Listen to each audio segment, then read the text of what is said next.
माजी सैनिकांसाठी सरकारी नोकऱ्यांमध्ये 15% आरक्षण आहे।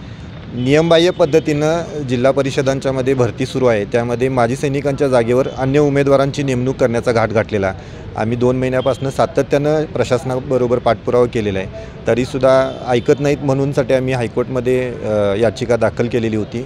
काल याचिकेची सुनावणी झाली। त्यामध्ये माननीय उच्च न्यायालयाकडून महाराष्ट्र सरकारला नोटीस बजावण्यात आलेली आहे आणि 20 फेब्रुवारीला म्हणणं मांडायला सांगितलेलं आहे। तोपर्यंत या जागा ज्या आहेत त्या राखीव ठेवाव्यात अशी आम्ही मागणी किंवा या आदेशाची प्रत आम्ही जिल्हाधिकाऱ्यांना दिलेली आहे।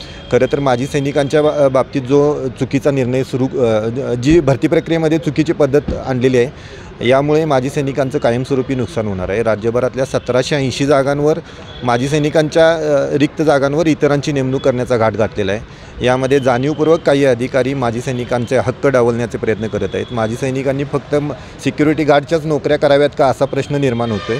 शासनानं दिलेले अधिकार जे आहेत ते त्यांचे अधिकार हे दान नाही आहेत, त्यांचं हक्काचं आरक्षण आहे। तर त्यापासून त्यांना वंचित ठेवू नये यासाठी आम्ही स्वाभिमानी संभाजी ब्रिगेडच्या वतीनं सातत्यानं पाठपुरावा करीत आहोत।